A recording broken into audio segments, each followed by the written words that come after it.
Buenas noches, Magíster Diego Paqui.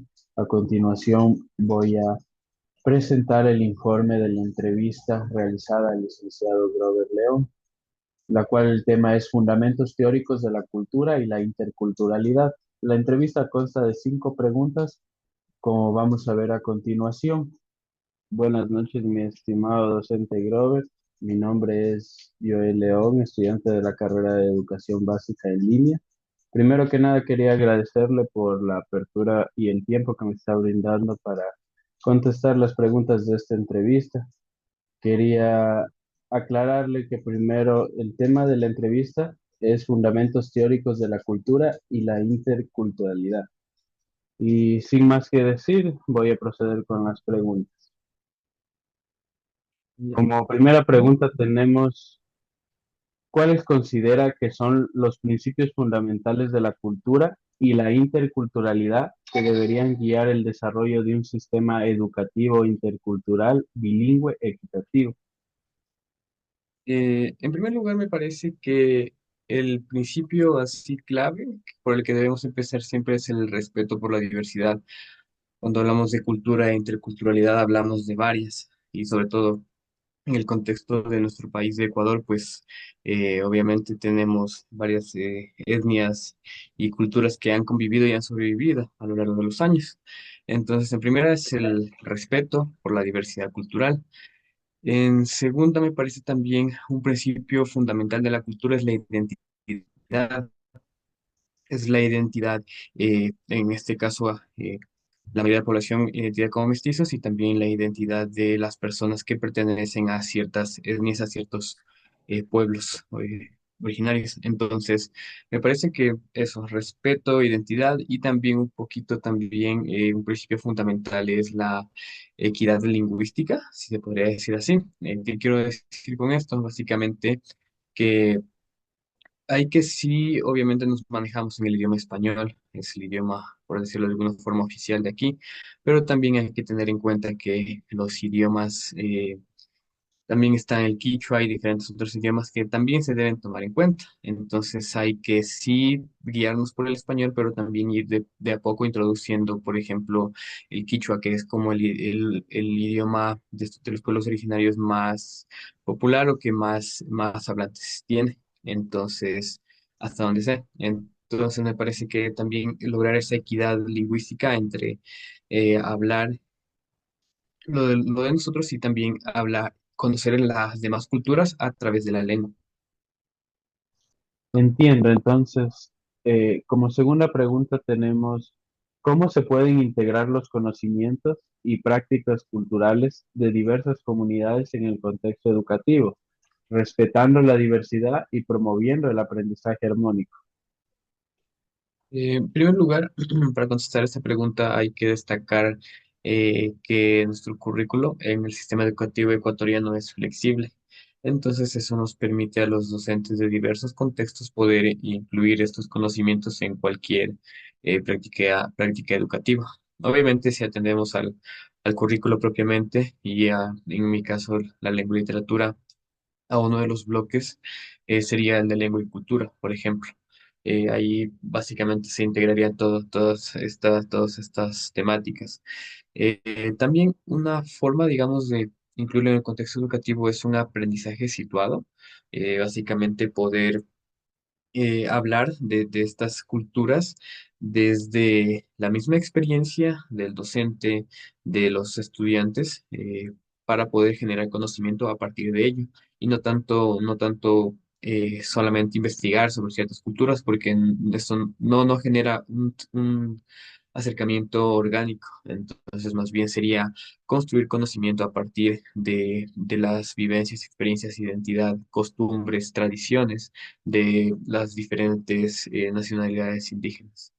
Entiendo, entonces, desde una perspectiva teórica, ¿qué elementos considera usted que son esenciales para asegurar que la interculturalidad sea un proceso dinámico y bidireccional dentro del ámbito educativo?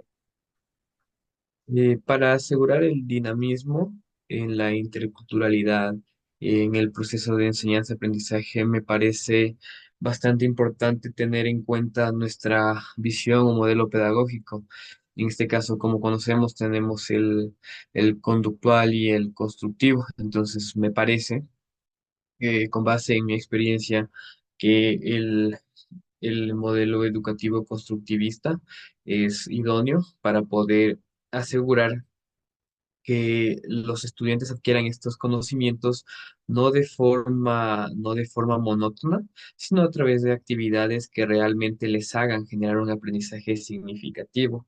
Otra cosa que hay que tener en cuenta también es la reflexión crítica, es tener una posición respecto a estereotipos que se han generado a partir de una visión hegemónica de la sociedad. Entonces hay que tener en cuenta, hay que tener cierta criticidad, tanto los docentes como también intentar promoverla en los estudiantes para que sepan el papel que han tenido las nacionalidades indígenas y el cómo han evolucionado hasta el día de hoy y cuál es la visión que se tiene socialmente de estas. Entonces me parece eso y también otra cosa que hay que tener en cuenta es no imponer un conocimiento sobre otro, sino ver que sea un proceso o conocimiento horizontal, que no haya ningún conocimiento que se considere más importante sobre otro. Es decir, no de alguna forma, en términos más sencillos, no menospreciar, digamos, saberes tradicionales, ancestrales de otras culturas. Y también, finalmente, me parece que aquí es súper importante la formación docente de manera constante. Es decir, nosotros nos formamos, sí, en la carrera, pero también hay que tener cierta disposición a formarnos continuamente respecto a estos temas y a los demás que nos competen como educadores. Entiendo. Como siguiente pregunta, ¿qué desafíos identifica al implementar la educación intercultural en el sistema educativo actual? ¿Y qué estrategias podrían ser efectivas para superarla y garantizar la equidad en el aprendizaje? Como principal desafío, me parece, es un tipo de racismo sistemático, estructural. Aunque ya estemos en 2025, es todavía muy frecuente y sobre todo ahora, justamente esta semana, con unos estudiantes, se generan cierto tipo de burlas, entre ellos a veces por la tez de la piel. Entonces, este racismo que obviamente en esta edad yo trabajo con chicos de noveno, décimo año, ponle que entre 13 y 15 años. Entonces, aunque en esa edad se consideren bromas y demás, poco a poco se va creando cierto discurso de odio y lo que genera entonces este racismo sistemático. Entonces, me parece como principio es uno de los desafíos más graves porque intentar combatirlo es irse en contra de cómo se está formando la identidad del individuo, la identidad del chico o chica. Entonces, por eso es tan difícil combatirlo y por eso es el desafío más grande que creo se genera en este modelo que se pretende intercultural. Otra cosa también es a veces el material estandarizado que no nos permite adecuarnos al contexto en el que nos encontramos. Como dije antes, Ecuador es un país súper diverso, donde nos encontramos, que es ahora el sur del país, pues hay ciertas culturas con las que se puede tratar más de cerca que con otras.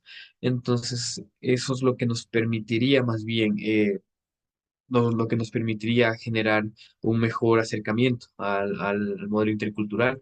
Y ese es básicamente el desafío, que no nos dejan de cierta forma adentrarnos tanto en el contexto de cierta forma. Eh, Otra cosa también es que muchas veces se invisibilizan los saberes locales, los saberes de estas comunidades ancestrales, por tener una visión hegemónica, a veces también podemos decir globalizada de la sociedad. Entonces, como desafíos, principalmente esos. En cambio, para las estrategias, me parece que es importante incluir voces de diferentes culturas, generar sobre todo un diálogo entre lo que es la escuela, entre la comunidad educativa y los miembros de otras comunidades que sí tengan un poquito más de experiencia con lo intercultural con el tratamiento de diversas culturas para poder, a partir de lo experiencial, generar aprendizajes, vivencias y demás formas de conocimiento que nos permitan apropiarnos de esto. Otra cosa que sí es difícil, pero que sí se debería hacer es un poquito incluir, y sobre todo en el área de lengua y literatura, un poquito de lo que son conocimientos, aunque sea básicos, de otras lenguas al día a día en el salón de clase, un poquito de tal vez conocer ciertas palabras que tal vez usamos mucho en el español y que vienen de estas lenguas. Por ejemplo, eh, guagua, taita, sí son palabritas que los chicos las utilizan diariamente, pero también recordarles de dónde vienen sería una buena forma de poder adentrarlos a conocer y a vivir estas otras culturas. Entiendo. Entonces, para terminar con la entrevista, la última pregunta sería, ¿de qué manera se pueden promover relaciones interculturales armónicas entre estudiantes de diferentes orígenes culturales? ¿Y cómo el sistema educativo puede contribuir o fomentar este ambiente de respeto y equidad? Ya, en primer lugar, cuando hablamos de convivencia armónica y entendiendo que hay estudiantes que vienen de diversos e inimaginables a veces contextos, es importante primar lo que es los valores de la empatía y el respeto. Sobre todo en primero el respeto. Como mencionábamos al principio, pues el respeto es clave cuando hablamos de contextos interculturales. Y otra cosa también es la empatía, es ponerse en los zapatos de la otra persona, es decir, que los estudiantes no solamente sepan que su coetáneo, que su igual viene de otro contexto, sino que también un poquito traten de entender cuáles son o cuáles serán las condiciones de ese contexto en primer lugar. En otra, ¿de qué manera? Pues básicamente, en principio, obviamente, de manera general, en principio sería incluir todo tipo de actividades que tengan que ver o que incluyan lo que es los saberes de las diferentes culturas, que son tradiciones, costumbres, a veces también los rasgos de identidad como la vestimenta. En lengua y literatura particularmente sería muy apropiado eh, incluir o trabajar con lo que es la literatura oral de diferentes pueblos, estas historias que pasan de generación en generación, que me parece una buena forma no solamente de conocer la cultura, sino también de fomentar ciertas habilidades literarias que son importantes en el desarrollo académico de los estudiantes. Otra cosa también es que, por ejemplo, podríamos en estos contextos mensajes. Entonces, de esta forma, eh, hay que tener en cuenta que los docentes debemos ser los claros mediadores entre conflictos para que, digamos, de ciertos problemas o diferencias que se generen, los demás también puedan aprender. Es decir, aprovechar toda oportunidad, sea conflictiva o no, de poder generar un aprendizaje o un conocimiento sobre diferentes culturas y a la vez valorizarlas o revalorizarlas. Eh, También en el contexto educativo y particularmente, de nuevo, en el área de lengua y literatura, es importante incluir a todos, porque pues venimos de diferentes culturas, de diferentes orígenes. Entonces, la narrativa que manejemos debe incluir tanto a las personas de la raza de mayor número que haya en el aula, así como también de los estudiantes de diferentes etnias. Entonces, me parece que esas son las formas más indicadas de poder de poder situar a los estudiantes en un contexto cultural y también de generar cierta convivencia armónica. Ah, ya listo, mi estimado. Nuevamente le extiendo mi más sincero agradecimiento por darme el tiempo de, más bien darse el tiempo de contestar esta entrevista, que es una nota para mi examen, para mi materia, por así decir. Y eso sería todo, mi estimado. Muchas gracias. Un gusto. Hasta luego.